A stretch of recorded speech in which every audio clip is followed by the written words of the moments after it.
Fala aí, galera, começando aqui mais um vídeo. Galera, hoje vamos acompanhar o linha de passe da ESPN para ver o que os comentaristas, os jornalistas estão falando sobre o Cruzeiro, né? Cruzeiro que venceu aí o Fluminense, conseguiu a liderança. Ainda faltam algumas rodadas, mas a gente tem chance. É isso aí, já deixa aquele like, se inscreve e bora acompanhar o vídeo. Embora fosse em casa, você poderia até cogitar, será que este é um jogo em que o Renato vai usar o que ele fez lá, porque é contra um adversário que está brigando pelo título, um adversário mais forte? Mas acho que por ser em casa ele acabou não fazendo isso, não o condeno por não fazer isso, até porque a gente viu no segundo tempo o que o Fluminense produziu. Mas acho que assim, o primeiro gol, por exemplo, ele pode ser creditado à falta de atenção. E falta de atenção foi um negócio que não houve nos Estados Unidos em nenhum momento do Fluminense. Só no jogo contra o Sam. Não, tudo bem. Tô falando, era o jogo mais fácil, coincidentemente. Estou falando nos jogos, acho que nos jogos grandes, sim. Nos jogos grandes a partir de oitavas de final, tal, nos três, inclusive naquele em que o Fluminense acaba sendo derrotado. Então eu acho que foi um Cruzeiro muito bem na primeira etapa, que jogou muito bem, Matheus Pereira também, Caio Jorge é chovendo molhado, mas o Matheus Pereira também é chovendo molhado. Sim. Os dois são uma dupla... um time, na redação, um time montado para que eles brilhem. Pois é, e aí acho que esse é um ponto, né, exagero, Eugênio? A gente não tem dúvida nenhuma de que este Cruzeiro, com esses jogadores, é um candidato a título.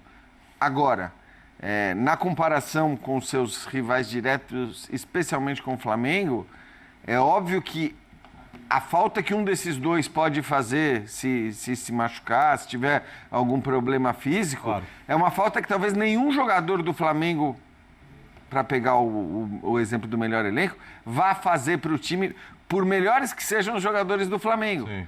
Porque você está falando que num elenco como o do Cruzeiro, esses caras são absolutamente essenciais. No elenco do Flamengo, claro que tem jogador muito importante, mas a capacidade de reposição ali, acho que ela acaba sendo maior. Então, num campeonato por pontos corridos, isso pode ser um ponto também. Tem alguns bons jogadores ali para ataque. Gabigol, Bolassi, Eduardo. O próprio Lautaro Dias, que ainda não é que assim... Mas não no mesmo nível do que esses dois estão mostrando hoje. A fase dos dois é um negócio absurdo. Impressionante. E o entrosamento, né? O próximo segundo gol mostra muito isso, né? Quando o Caio Jorge faz, ele vinha por trás do Freitas. Ele faz a diagonal, o Matheus já sabe que aonde ele vai estar. Porque ele vinha aberto e ele corta para dentro. Quando corta para dentro, vem o passe. Porque eles se entendem, eles estão muito, muito entrosados nesse tipo de jogo. E é legal lembrar, né, Eugênio, que se a gente dissesse lá no começo da temporada, no começo do ano, olha, no dia... Que dia é hoje? 18. No dia 18 de julho, o Cruzeiro vai ser líder do campeonato. E o artilheiro é o Caio Jorge. Todo mundo ia imaginar que o Gabigol e o Dudu estariam voando, né? Exato. Olha o que o Gabigol e o Dudu estão jogando, é impressionante, né? Mas o Matheus já vinha sendo o melhor jogador do time. Vinha, mas o que eu quero dizer é que, assim, imaginar o Cruzeiro líder seria, naquele momento, necessariamente com os reforços mais badalados atuando no mais alto nível. O Dudu foi embora rapidinho, mal jogou, o Gabigol é banco, entrou hoje faltando 5 minutos e o Cruzeiro está aí jogando o que joga e líder do campeonato. O Cruzeiro largou o seu projeto proporcionalmente PSG antigo e entrou no projeto atualizado de futebol. O PSG levou uns 10 anos para se ligar. Para entender que o jogo tem que ser coletivo. Nesse momento o técnico está muito forte, ele pode tomar a decisão que ele quiser, a instituição está muito forte, porque imagino que as coisas dentro devem estar andando agora. Mas é justamente quando dá ao técnico o comando do clube. Isso. E mérito, vou dar um mérito aqui para a direção do Cruzeiro. Ela errou muito feio, a gente falou disso quando as contratações foram feitas. Errou várias vezes. Como ia jogar, como encaixar todos os jogadores. Mas ela percebeu que o caminho não era aquele. E empoderou alguém que entende de futebol e deu a essa pessoa o direito de fazer o melhor possível com os jogadores que ele tem. E não dá para dizer que ele está fazendo. O quanto ela empoderou porque ele demonstrou, quer dizer, o quanto a ideia inicial era empoderá-lo, entendeu? Eu acho que... acho que desde o começo, Jean, porque ele não tinha mais o que fazer. Eu acho que ele conquista isso no dia a dia. Não, eu tô mais para essa versão do Eugênio. Acho que contrata um técnico, que era um técnico, obviamente, com um currículo importante, um currículo bom, tal, e depois fala, bom, esse cara vai arrumar o time. Agora, esse empoderamento talvez tenha sido consequência do que ele foi mostrando, do quanto ele convenceu ali. Mas o Dudu especialmente foi muito marcante. A queda de braço dele com o Dudu, ele ganha a queda de braço e dali em diante o time vira e entende, vamos ter que correr pelo cara, senão a gente vai sair. E o Gabigol fica quietinho na dele, banquinho de reserva, tô aqui. Zero reclamações. Zero reclamações. Tô junto com todo mundo. E é bom dizer, não chegou voando, né?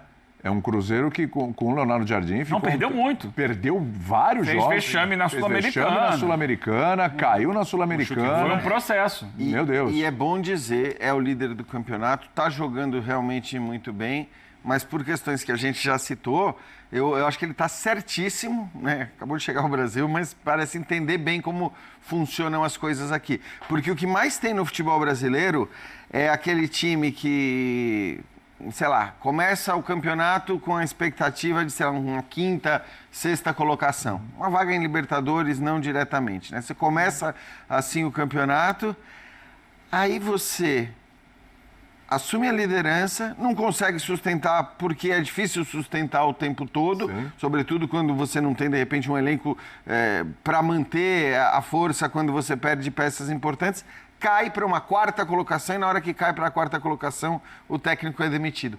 Quantas vezes... direto. É vítima do próprio sucesso. É isso, o cara faz sucesso, ele, como ele consegue gerar uma expectativa muito acima daquela que seria a expectativa normal, na hora que ele tem uma pequena queda, você acaba demitindo, quer dizer, os dirigentes acabam demitindo. Não estou dizendo que isso vai acontecer no Cruzeiro, eu só estou dizendo que é um padrão comum. É fato. Aqui, esse é um padrão comum. Então, ele faz bem também ficar lembrando, olha... A gente é um time que está em montagem, a gente é um time que... Consegue algo acima do esperado. Exato. E isso passa a ser visto como um mínimo. Isso. Não venham me cobrar título, eu acho que ele está falando isso. Agora, ele vai lutar para ser campeão. Sobre essa reformulação do Cruzeiro, algo interessante, né, que você estava falando do PSG, das estrelas e tal, é que o mercado do Cruzeiro agora é um mercado com foco em jogadores jovens. Não é mais um mercado com foco, e eu acho que isso passa pelo Leonardo Jardim. Claro. Não e é melhor para a SAF também como negócio. Tanto que o Cruzeiro, você falou, se machucar, por exemplo, o Matheus Pereira. O Cruzeiro tem tentado contratar um jogador do Flamengo, o Matheus Gonçalves, que é um jovem meia que no Flamengo não tem conseguido jogar, não tem conseguido sequência, só que quando joga no Sub-20, mostra muita qualidade. E... com certeza o Leonardo Jardim falou assim, esse cara viria para ser o backup do Matheus Pereira. Então, posso te provocar? Vai. Posso provocar? Você é um provocador, Bini, fica à vontade. Mas eu posso provocar o senhor? Claro. Se o Matheus Pereira jogasse o mesmo nível de futebol que ele joga no Cruzeiro, fizesse o que ele faz, mas no Flamengo, no Palmeiras, no Corinthians, no São Paulo, qual seria a avaliação que as pessoas teriam dele? Olha, a questão é a disposição de mídia, né? Você vai entrar na história do eixo, fora do eixo, etc e tal. Eu acho que as pessoas que acompanham o futebol brasileiro, o Cruzeiro, porque o torcedor brasileiro, em geral, ele acompanha muito o time dele. Falta opinião pública em geral, não o torcedor do Cruzeiro. Mas assim, se você, ele joga demais, se você tá num time, você tá num Flamengo, no Corinthians, no Palmeiras, você vai ter maior visibilidade. É assim que funciona. O Cruzeiro não tem tanta visibilidade. Então, agora, aqueles que acompanham o futebol sabem da qualidade do Matheus. Sim. Eu tenho uma questão com relação ao Matheus, que a gente vai voltar no debate anterior, que é o sem a bola. Ele tem evoluído, mas ele ainda é um pouco frágil nesse aspecto. Com a bola no pé, ele é excelente. Sim. A gente vai fazer um paralelo, por exemplo, com o Ganso, que entrou em rota de colisão lá com o Renato no Fluminense. Para mim, é carta fora do baralho. Sim. Duas coisinhas aqui antes da gente terminar o programa. Uma, essa informação aqui, né? Caio Jorge falou sobre questão de propostas e tal. O Cruzeiro que não recebeu nenhuma proposta até agora para o Caio Jorge. Conversa a partir de 25 milhões de euros é o que está noticiado na apuração na minha. Exatamente. Te pergunto, tem que fazer qualquer tipo de loucura para manter o Caio Jorge? Ou tem respaldo no elenco para suprir essa falta do Caio Jorge? Não tem. A questão ali é uma decisão técnica sobre o que é o Caio Jorge de fato como jogador. Porque tá jogando demais. É o artilheiro do resolvendo jogos. Por acaso. Você acha que o Caio Jorge manterá esse nível, será um profissional assim por vários anos, ele vai crescer profissionalmente, vai ser um jogador decisivo no futebol brasileiro? Se você acha que sim, olhando o projeto do Cruzeiro, quanto podem valer os outros jogadores jovens que o time tem contratado, se o time ganhar títulos, e como a equipe vai ser valorizada, e como ela pode ser desenvolvida, eu acho que você só libera o jogador por uma proposta realmente irrecusável. Aquelas que o jogador fala assim, eu quero ir, por exemplo, tipo, desculpa, é a minha carreira, né? Na Juventus não funcionou. Essa é a questão. Né? Então, para mim, é essa a questão. Se for uma decisão do jogador irreversível... Aí você não consegue. Agora, enquanto clube, o Cruzeiro é uma SAF. Só que é uma SAF diferente. Por exemplo, o Botafogo tem um investidor. O Bahia tem um investidor. Sim. O Bragantino tem um investidor. O Cruzeiro é uma SAF hoje de um torcedor. Então, quando o Pedrinho compra o Cruzeiro, ele não está pensando em fazer dinheiro, ele está pensando em fazer o Cruzeiro ser campeão. Sim. É diferente. Agora, se o jogador não quer ficar dito nenhum, é impossível segurar. O jogador vai embora. Eu acho que o ideal para o Cruzeiro seria fica até o final do ano.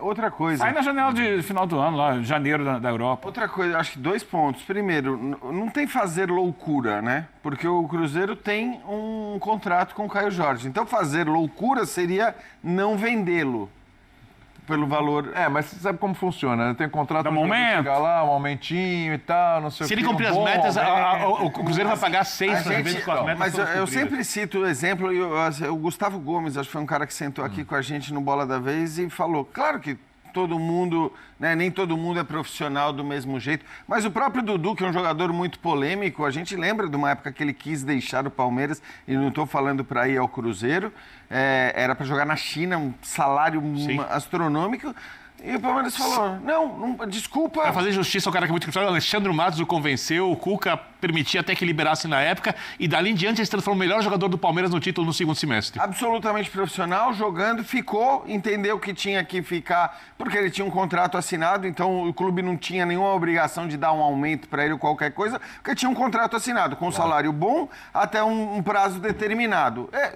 Se o jogador quer se prejudicar e parar de jogar e fazer corpo mole, ele vai ser o maior prejudicado. Claro que o clube também, mas o jogador vai ser sempre o maior prejudicado porque ele vai desvalorizar. Então eu acho que primeiro tem isso. O Cruzeiro não precisa fazer nenhuma loucura para manter o Caio Jorge. O Cruzeiro só precisa dizer não para a proposta que vai chegar. Claro que se chega uma proposta de 50 milhões de euros, aí é uma loucura talvez você dizer não. Claro. Mas não acho que vai chegar. Até porque, aí a gente lembra, é um jogador que deu um azar monstruoso, né? Porque ele foi vendido para a Juventus num momento que para mim não justificava ele ir para a Juventus. Pelo que ele tinha feito no Santos, não era um jogador que você falava, deu para entender, a Juventus contratá-lo realmente. Foi uma assim, até um olhar aguçado, talvez, porque acho que agora ele está jogando até mais. Depois se lesionou. Ele está jogando mais. Então, assim, ele já passou por lá, ele já... E acho que para ele mesmo, até por isso, é legal ter uma temporada em alto nível, terminar a temporada aqui e depois, se for o caso, ser negociado. Esse não é o momento de vender o Caio Jorge, né? Chegou no meio do ano passado, teve uma temporada mais ou menos, né? Esse ano começou devagar, até porque a expectativa estava toda sobre o Gabigol, mas depois das mudanças, né, do Jardim, o Cruzeiro se encontrou, o Caio Jorge começou a fazer gol um atrás do outro e com certeza se valorizou, mas não é hora de vender, porque senão toda vez que tiver alguém despontando você vai ter que vender, aí nunca vai ter alguém assim que vai chegar lá igual artilheiro. O Cruzeiro, o último artilheiro do Cruzeiro tem muitos anos, né, foi Tostão. O Alex chegou perto, mas né, não deu. Mas ali também a responsabilidade de fazer gol não era do Alex, né? Apesar que ele foi o artilheiro do Cruzeiro naquele ano, mas não era a responsabilidade dele. Mas jogava demais, né? Comparar Alex com qualquer outro futebol aí, ultimamente, não tem nem comparação. Mas naquele ano, o David tava lá, e ele tava sendo artilheiro. Só que aí saiu, né? Foi vendido no meio do ano. Essa janela do meio do ano persegue o Cruzeiro desde os primórdios. Espero que não venda. Até porque agora não tá precisando de dinheiro igual antigamente, né? Associação sempre tava precisando de dinheiro porque gastava demais, né? Salários altos, jogadores ruins com salários altos. Aí é complicado. E às vezes até jogador bom mesmo, mas salário muito alto pra época ainda. Isso foi só se acumulando e estourou a bomba em 2019, né? Bom, vamos manter o Caio Jorge aí, final do ano, artilheiro. Vai valorizar mais ainda. Ó, artilheiro. Ser convocado para a seleção. Vai valer bem mais ainda do que os 25, hein? Eu acho. Então vamos segurar aí. Porque geralmente atacante, o meio de campo assim, não fica no Cruzeiro. Pega os últimos anos aí. Qual foi os atacantes? Os bons, né? Lógico. Aqueles que as equipes ficam de olho. Quais que ficaram no Cruzeiro aí durante mais do que 3 anos? Eu não me lembro. Pode ter algum aí, né? Mas eu de cabeça agora não tô me lembrando, não. Geralmente quem fica aí é goleiro, zagueiro, lateral, um volante ali. Agora, o avançado, que é o mais cobiçado do mercado, é o Arias. Ficou 5 anos no Fluminense. Claro que já tem uns 2 anos que ele tá querendo sair. Mas de qualquer maneira, 2 anos, ele, pelo menos 3 anos ali, ele tava de boa lá. Aí quis ir pro futebol europeu, né? E conseguiu agora. Tomara que essa recorrência de vender jogador de frente acabe no Cruzeiro, né?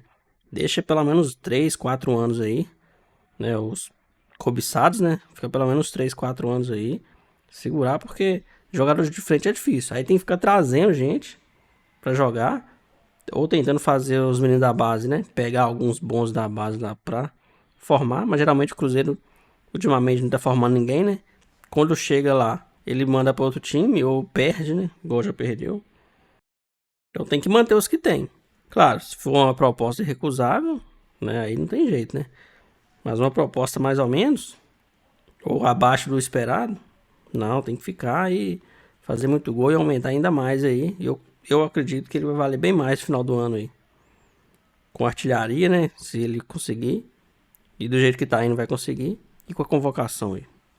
Mas é isso, galera. Já deixa aquele like, se inscreve. Compartilha aí com seus amigos. Ative o sininho para não perder nenhum vídeo. E é isso. Um abração para todo mundo. E até o próximo vídeo.